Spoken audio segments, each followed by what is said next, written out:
Hi guys, welcome back to the channel. It's your girl Stella Jean. If you're new, hi, hello, welcome to the channel.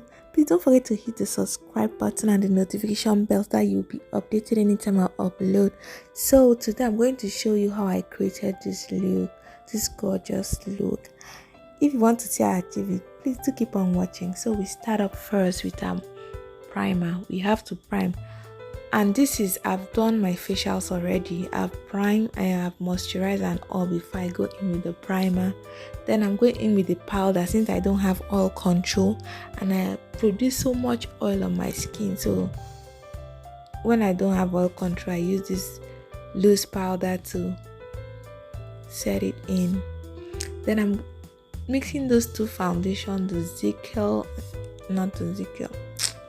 the Zaron and the Flawless Ivy foundation. Guys, you see my skin is getting better, right?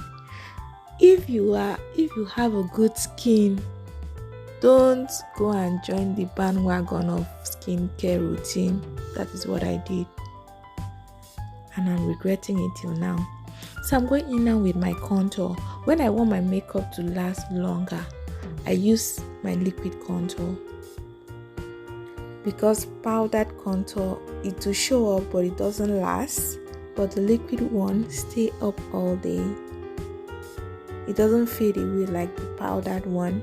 So I blend it out using my Damn Beauty sponge. Go in with my concealer. I have a makeup group on Facebook. They're always asking what's the difference between highlighting and concealing. It's the same thing, love. The words are just used interchangeably. So I'm highlighting the bridge of my nose, the tip of my nose, my head, and my cubic bow, and my chin. Blending it out using my Damn Beauty sponge. This Damn Beauty sponge. Then I'm going in with liquid blush. I am of the opinion that liquid blushes marry the contour and the concealer, makes it flow in.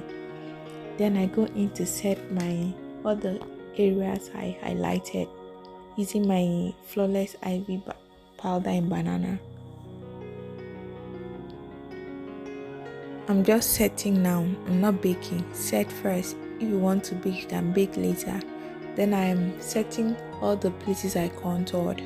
You know, when you use liquid, you have to use powder now to set it in. Go in with my finishing powder for the rest of my face.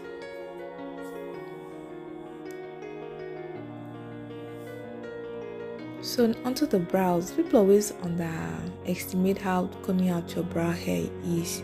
It's really essential because it will show you where and how to outline your brows. It will show it like a guideline. You can't start braiding your hair when the hair is all over the place, right? You have to comb it out. That's how it is with combing out the brows. Then I line my brows with Davis No. 3 eye pencil. Draw hair like trans. I was on Facebook, YouTube. One guy was saying, you don't draw trans. God did not make you. It's just the grammar. It's just the grammar. But you know the concept between drawing lines like that. Then I'm setting my eyelid for my eyeshadow. If you want your eyeshadow to pop, you have to set your eyelid first. Then you set it in with a powder so that it will not break. Set it with a powder before you start with your eyeshadow. So I'm going in with the City Girl from Flawless. Going in with that brown shade first. Just dabbing it in, creating that depth in the outer corner of my eyes. It wasn't dark enough, it wasn't what I was going for, so I had to go in with this black. And guys, I didn't follow my advice today. I'm always saying build up. Today I don't even know what I was thinking. I just went in with much. If I didn't really want that much of black, I could have been in trouble. But I still made it work. But while you're using black eyeshadow, start little and build up until you reach the depth you want. It will help. It will save you from a lot of stress later. Then I'm blending it out now with an orange eyeshadow. Sorry, I forgot to show you guys on that one. That one I got it from the V Beauty eyeshadow palette. Blend, blend, blend. Guys, you see how it was looking very rough, right? Now that I blended it in, it's coming together. Then I'm going in with that color. I wasn't expecting the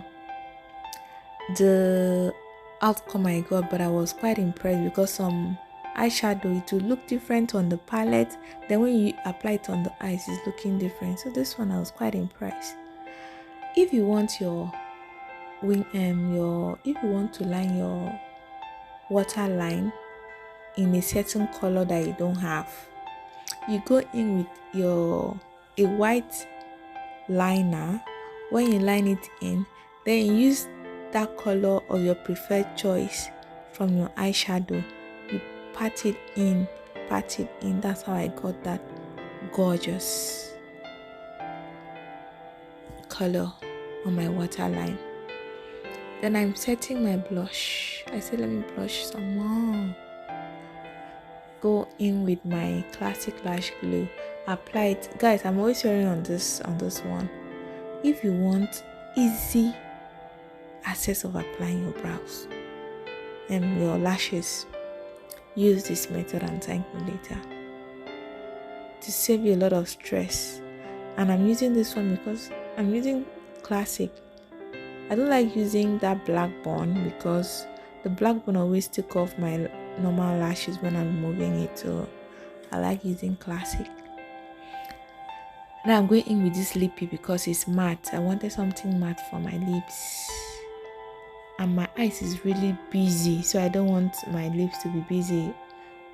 Guys, the secret is if your eyes is busy, your mouth shouldn't be as busy as your eyes, so you have to try to marry it. Set everything in with the Kiss Beauty setting spray. So guys, this is the final look. Hope I delivered. Share your thoughts on the comment section. What do you think about this look? What do you like about this look? And don't forget to subscribe, share the video. Until the next one.